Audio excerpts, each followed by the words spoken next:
Semangat pagi Bapak dan Ibu yang terkasih dalam Tuhan.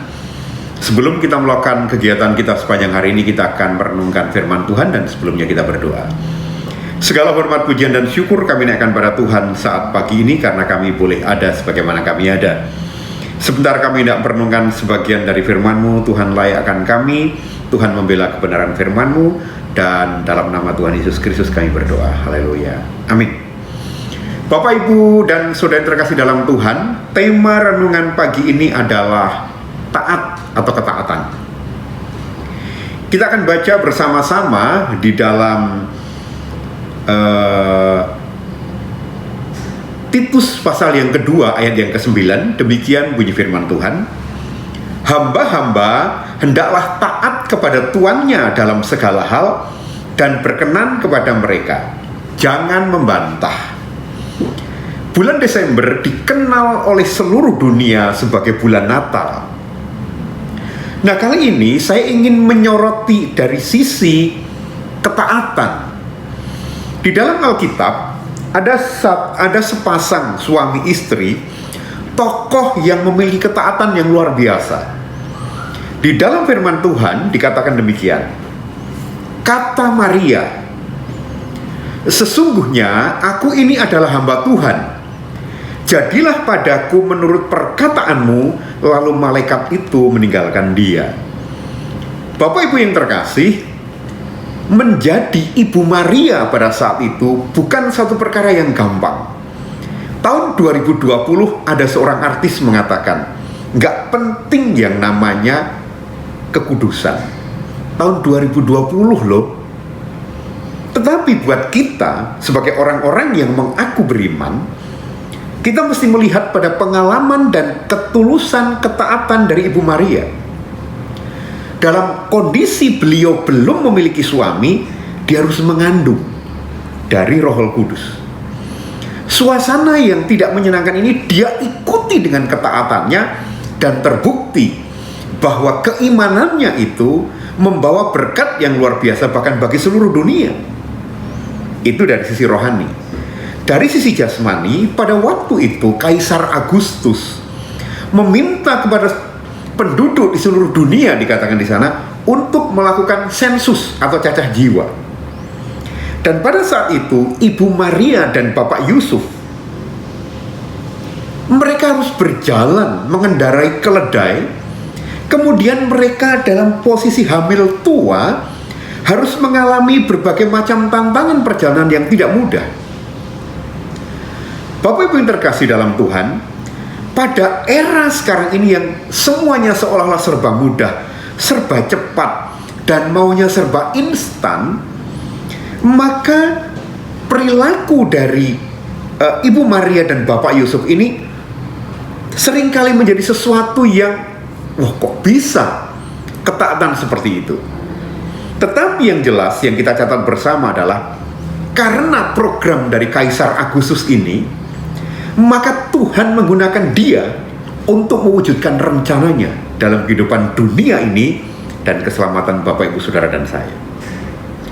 Bapak dan Ibu yang terkasih dalam Tuhan, sebagai orang-orang yang mengaku sebagai orang yang beriman, mengaku sebagai anak-anak Tuhan, apakah Bapak, Ibu, Saudara, dan saya memiliki ketaatan?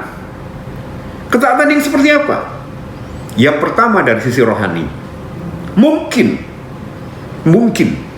kita mengatakan aku taat melihat renungan pagi. Melihat saja tidak cukup.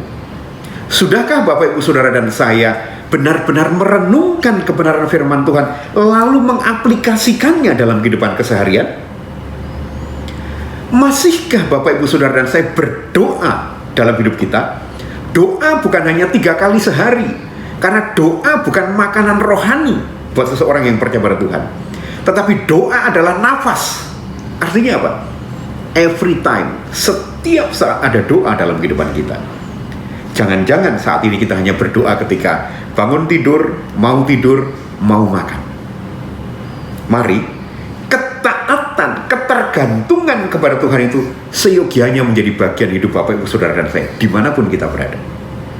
Yang kedua, Ibu Maria dan Bapak Yusuf memiliki ketaatan secara fisiknya. Dia mengikuti apa yang pemerintah sampaikan. Sebagai orang yang beriman, sudahkah Bapak Ibu Saudara dan saya mengaplikasikan ketaatan dan keimanan kita kepada Tuhan dalam kehidupan sehari-hari? Contoh, ketika kita berlalu lintas, adakah di antara Bapak Ibu Saudara saya sengaja melawan arus? Bukankah itu melanggar perintah dari pemerintah? Pada masa pandemi, ketika pemerintah mengatakan jaga jarak, gunakan masker, vaksinasi, apakah kita melakukan? Sebentar lagi kita akan menghadapi Natal. Panitia mengatakan bahwa daftar dulu, dan ketika nanti melaksanakan jaga jarak dengan benar. Sudahkah kita mempersiapkan itu? Bapak, Ibu, dan Saudara yang terkasih dalam Tuhan, ketaatan kepada Allah sebagai bentuk keimanan kita sangat dibutuhkan. Dan ketaatan kepada pemerintah atau pimpinan kita sebagai konsekuensi logis bahwa kita menjalankan kebenaran firman Tuhan juga menjadi hal yang wajib untuk kita lakukan. Dan ketika itu terjadi, maka Bapak, Ibu, Saudara dan saya layak disebut sebagai orang yang taat dan beriman. Sudahkah? Sepanjang hari ini lakukan ketaatan dalam segala perkara. Kita berdoa. Bapa di surga, terima kasih buat kesempatan pada hari ini, dan ajari Tuhan untuk sepanjang hari ini kami boleh taat pada otoritas Allah di dalam keimanan kami, dan taat kepada pemerintah, otoritas pemerintahan dalam kehidupan keseharian dan sosial kami, supaya dengan apa yang kami lakukan, nama Allah kami permuliakan. Terima kasih Bapak. Dalam nama Tuhan Yesus Kristus kami berdoa, mengucapkan syukur dan alaskan doa ini. Haleluya, amin. Semangat berkarya dengan ketaatan sebagai bukti keimanan kita. Tuhan Yesus memberkati.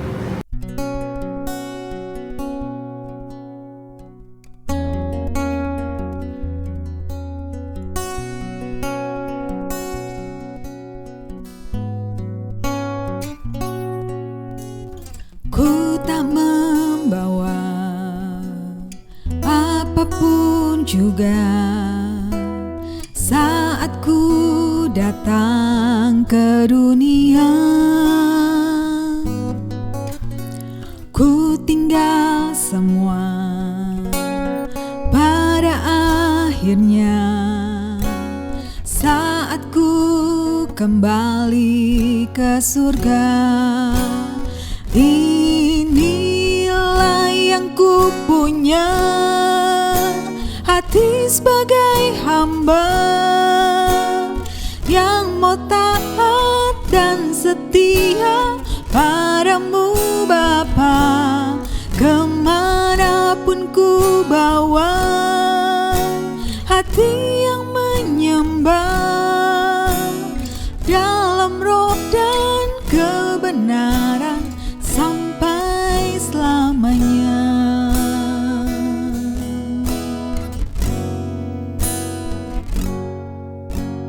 Ku tak membawa apapun juga saat ku datang ke dunia.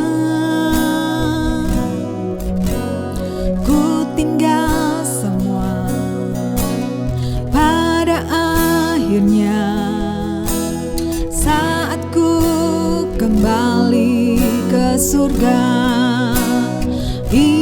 Inilah yang ku punya, hati sebagai hamba yang mau taat dan setia padamu Bapa.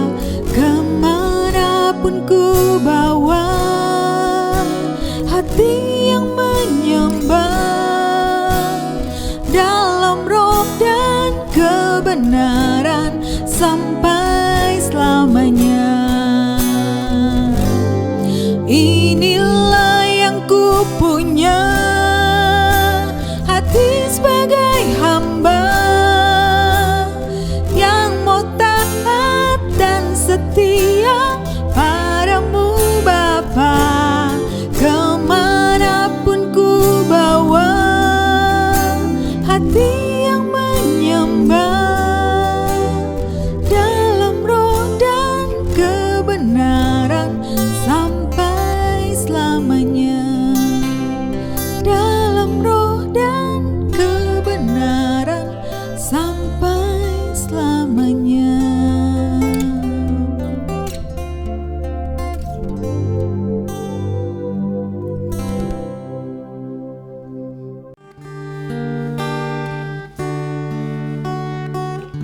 di hadapan tahta